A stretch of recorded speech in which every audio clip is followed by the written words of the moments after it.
ছোৱালীৰ পৰা বোৱাৰী হোৱাটো জানো সহজ? কিমান দায়িত্ব, কিমান কৰ্তব্য আহি পৰে নহয়নে? ছোৱালী জীৱনটো এটা সুকীয়া জীৱন আৰু বোৱাৰী হোৱাৰ লগে লগে বহুতো দায়িত্বৰ মাজেৰে আমাৰ জীৱনটো পাৰ হৈ যায়।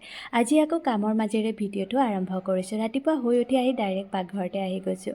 আৰু এইফালে আমাৰ কণমানিজনী দেখিলে নহয়, বহুত ৰাতিপুৱাই শুই উঠে তাই আৰু অকণমান সময় ৰ'দত থৈ দিওঁ। তাৰপিছতে শহুৰ দেউতাই ক'লে আমাৰ যিটো গোৰ্খালী সম্প্ৰদায়ৰ ট্ৰেডিশ্যনেল ফুড থাকে, খাৰু পিঠা বুলি কয়, সেই ফুডটো খাবলৈ মন আছিলে বুলি সেইকাৰণে পিঠাগুড়ি সকলোখিনি শাহুমায়ে ৰেডি কৰি দিলে। তাৰপিছতে মই এফালে বনাবৰ কাৰণে বহি লৈছোঁ।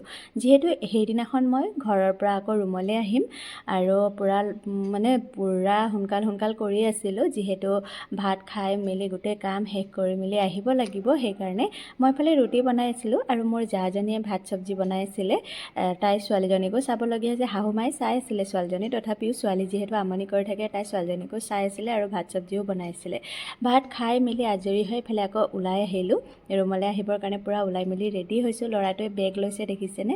মা, মই আপোনাক হেল্প কৰিম, আপুনি ল'ব নালাগে, এৰি দিয়ক বুলি সেই বেগটো লৈ লৈছে আৰু বাহিৰলৈকে লৈ গ'ল। এইফালে আমি আহিলোঁ ৰাস্তালৈ। আমাৰ এই ৰাস্তাটো বহুত বেছি ভাল লাগে। এইফালেদি পিকনিক প্লেচ এটা আছে ছয়েল বুলি, কোনে কোনে জানে ক'বচোন দেই কমেণ্ট কৰি পিনি। আৰু আগফালে যে নদী আছে, বহুত বেছি ভাল লাগে আৰু ইয়াতে ফটো মাৰিলে বহুত বেছি ধুনীয়া আহে দেই গাইজ।